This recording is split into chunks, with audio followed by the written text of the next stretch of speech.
Good morning everyone, welcome to knowledge account. আমরা দেখব 30th October 2025 এর ডেলি কারেন্ট অ্যাফেয়ার্স, তার সাথে সাথে রিলেটেড স্ট্র্যাটেজিকে। আজকের প্রথম প্রশ্ন, 2025 সালের উরসুলা কে লে গুইন প্রাইজ ফর ফিকশন কে পেয়েছেন?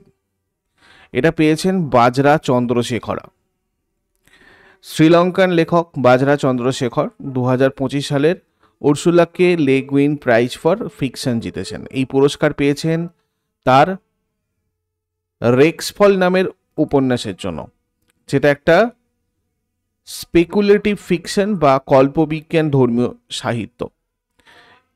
এই পুরস্কার মূল্য হচ্ছে $25,000।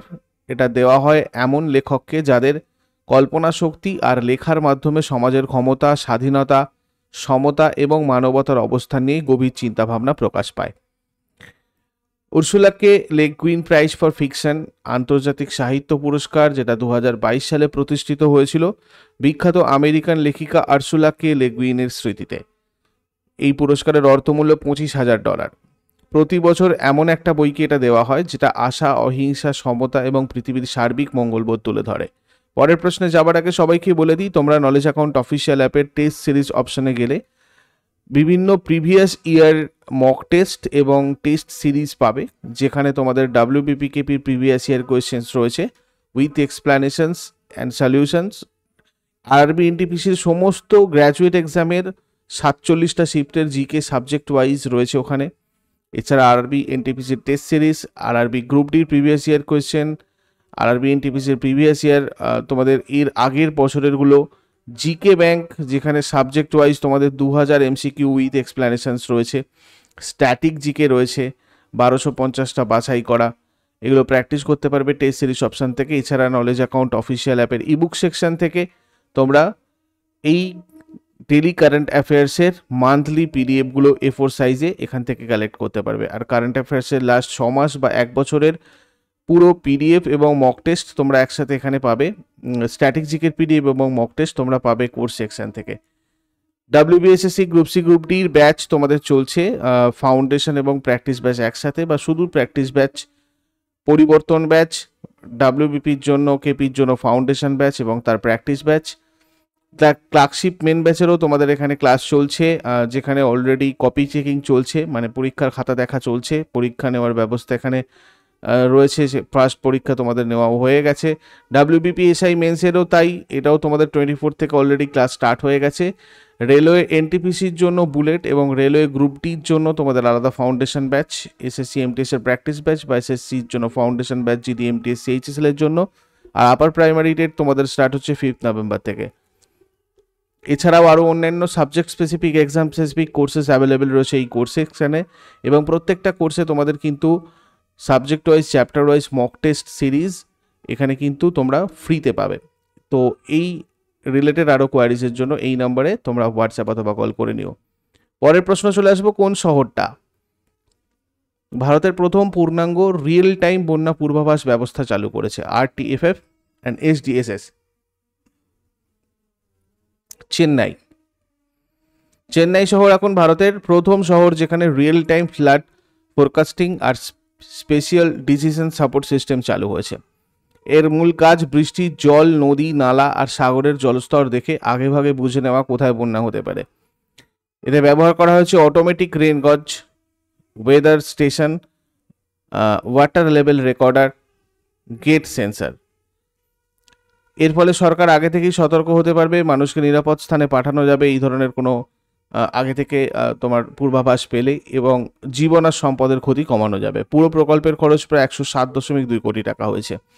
আর এটা বিশ্বব্যাংক অর্থায়িত এবং Tamil Nadu urban infrastructure financial services limited দ্বারা বাস্তবায়িত।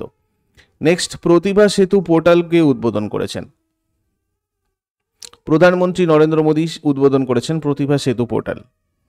প্রধানমন্ত্রী নরেন্দ্র মোদী একটি নতুন পোর্টাল চালু করেছেন, এটা প্রতিভা সেতু পোর্টালটা। এই পোর্টাল তৈরি করা হয়েছে তাদের জন্য যারা ইউপিএসসি পরীক্ষার শেষ ধাপ পর্যন্ত কেউ চাকরি পাননি। এখন তারা এই পোর্টালের মাধ্যমে সরকারি আর বেসরকারি প্রতিষ্ঠানে চাকরির সুযোগ পাবেন। এতে করে তাদের পরিশ্রম এবং প্রতিভা নষ্ট হবে না, এবং দেশের তরুণ প্রতিভা আরও ভালোভাবে কাজে লাগানো যাবে। তারপরে, ভারতের প্রথম নিজস্বভাবে আবিষ্কৃত অ্যান্টিবায়োটিকের নাম কি? নাফিথ্রোমাইসিন। নাফিথ্রোমাইসিন। ভারত এখন নিজস্বভাবে তৈরি প্রথম অ্যান্টিবায়োটিক আবিষ্কার করেছে, এটার নাম হচ্ছে নাফিথ্রোমাইসিন। এটা শ্বাসনালীর সংক্রমণ আর শ্বাসকষ্টজনিত রোগে বিশেষভাবে কার্যকর, বিশেষ করে ক্যান্সার রোগী এবং ডায়াবেটিস আক্রান্তদের ক্ষেত্রে। এটা ভারতীয় ফার্মাসিউটিক্যাল কোম্পানি ওয়াকহার্ট এর দ্বারা উদ্ভাবিত হয়েছে এবং বায়োটেকনোলজি ইন্ডাস্ট্রি রিসার্চ অ্যাসিস্ট্যান্ট কাউন্সিলের সহায়তায় তৈরি হয়েছে। এই অ্যান্টিবায়োটিকটা মূলত অ্যান্টিমাইক্রোবাইয়াল রেজিস্ট্যান্স মোকাবেলার উদ্দেশ্যে তৈরি করা হয়েছে। নাফিথ্রোমাইসিন মিকনা ব্র্যান্ড নামে বাজারে আনা হয়েছে। তারপরে এশীয় উন্নয়ন ব্যাংক এডিবি কোন সংস্থার সাথে $3 বিলিয়ন মূল্যের সোভারেন এক্সপোজার এক্সচেঞ্জ এগ্রিমেন্ট স্বাক্ষর করেছে? বিশ্ব bank, world bank. Asian development bank একটা আন্তর্জাতিক সংস্থা যেটা এশিয়ার উন্নয়নশীল দেশগুলোকে অর্থনৈতিক সহায়তার ঋণ দেয়। সম্প্রতি এই এশিয়ান ডেভেলপমেন্ট ব্যাংক বিশ্ব ব্যাংকের সাথে $3 বিলিয়ন মূল্যের একটা বিশেষ চুক্তি করেছে, এর নাম সোভারেন এক্সপোজার এক্সচেঞ্জ এগ্রিমেন্ট। এর মূল উদ্দেশ্য মানে এশিয়ান ডেভেলপমেন্ট ব্যাংক তার ঝুঁকি কমিয়ে আরও বেশি দেশকে ঋণ দিতে পারবে, যেটা এশিয়ার উন্নয়নের জন্য একটা বড় ইতিবাচক পদক্ষেপ। এটা এশিয়ান ডেভেলপমেন্ট ব্যাংকের প্রথম বিশ্ব ব্যাংকের সাথে করা ইইএ, অর্থাৎ এই সোভারেন এক্সপোজার এক্সচেঞ্জ এগ্রিমেন্ট আর কি। কিন্তু মোট মিলিয়ে ষষ্ঠ চুক্তি এবং 2020 সাল থেকে এডিবি মোট $9 বিলিয়ন মূল্যের এই রকম এক্সপোজার এক্সচেঞ্জ এগ্রিমেন্ট করেছে। এশিয়ান ডেভেলপমেন্ট ব্যাংকের হেডকোয়ার্টার মান্দালুয়াংয়ে রয়েছে, ফিলিপিন্সের। এটা প্রতিষ্ঠিত হয় 1966-এর 19 ডিসেম্বর। মেম্বারশিপ রয়েছে 69টা কান্ট্রির। মাসাতো কান্দার প্রেসিডেন্ট। নেক্সট, বিশ্বব্যাংক কোন রাজ্যের জন্য $280 মিলিয়ন মূল্যের বা স্বাস্থ্য উন্নয়ন কর্মসূচি অনুমোদন করেছে? কেরালা।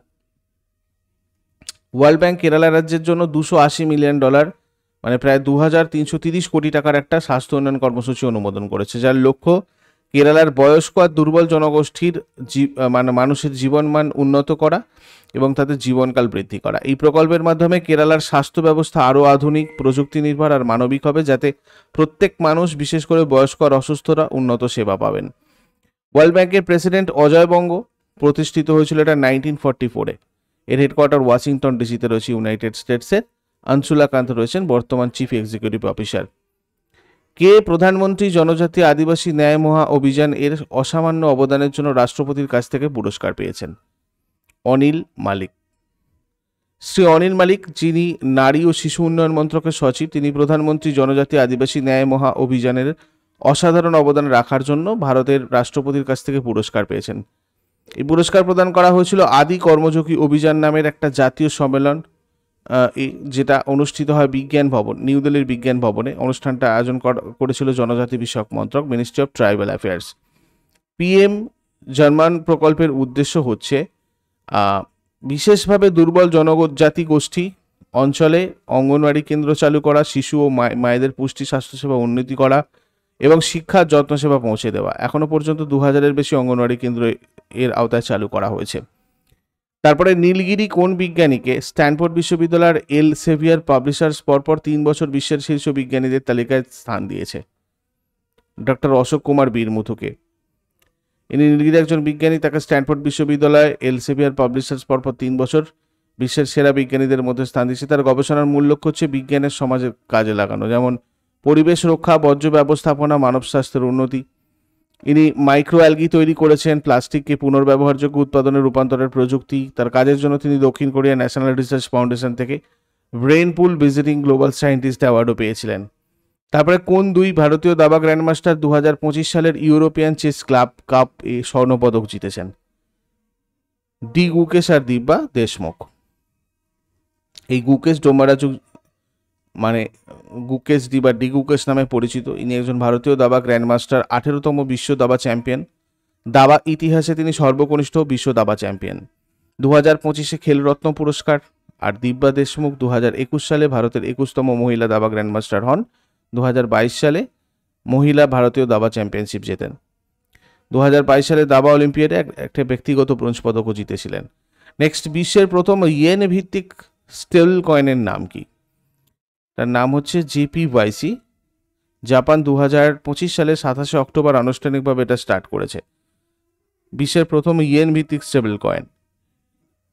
এটা একটি ডিজিটাল মুদ্রা মান সবসময় জাপানি ইয়েনের সমান থাকে, অর্থাৎ 1 JPYC, মানে প্রায় 1 ইয়েনের মতো আর কি।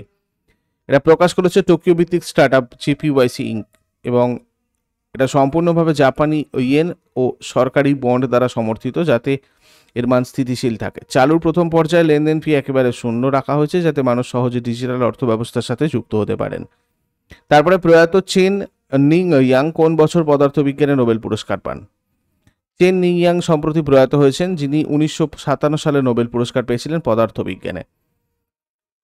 চীনা পদার্থবিজ্ঞানী, 103 বছর বয়সে এনার মৃত্যু হয়েছে। 1957 সালে লি তোসুং দাও এর সাথে নোবেল পদার্থবিজ্ঞান পুরস্কার পান। তাদের গবেষণার বিষয় ছিল প্যারিটি লজ আর এলিমেন্টারি পার্টিকেলসের আচরণ বোঝার ক্ষেত্রে। তো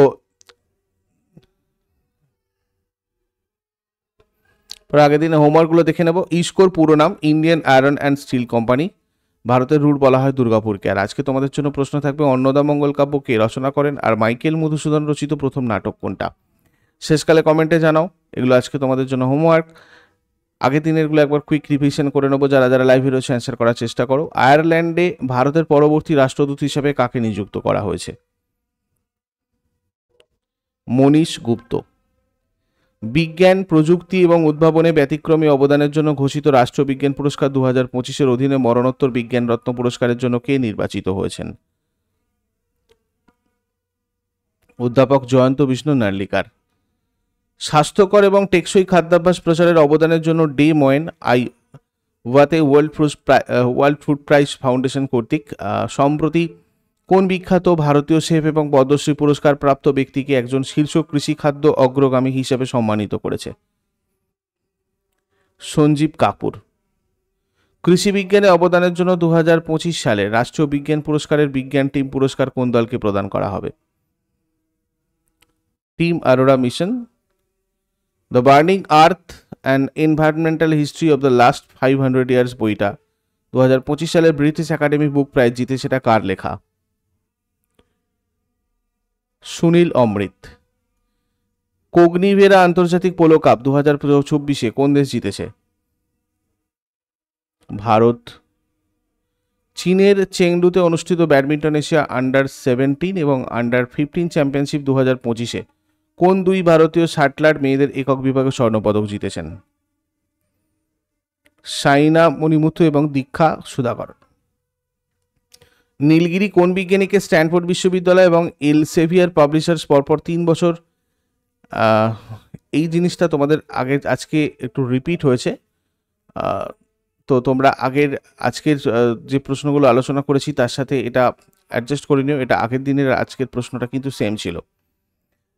প্রধানমন্ত্রী স্কুল ফর রাইজিং ইন্ডিয়া প্রকল্পে যোগদানের জন্য সম্প্রতি কোন রাজ্য কেন্দ্রীয় সরকারের সাথে একটি সমঝোতা স্মারক বা মেমোরেন্ডাম অফ আন্ডারস্ট্যান্ডিং স্বাক্ষর করেছে? তো এটা আমাদের হয়ে যাবে কেরালা। ভারত ভুটান সীমান্ত ব্যবস্থাপনা আর নিরাপত্তা সংক্রান্ত 14তম বৈঠক কোথায় অনুষ্ঠিত হলো? থিম্পু। বিশ্ব পোলিও দিবস কবে পালিত হয়? 24শে অক্টোবর।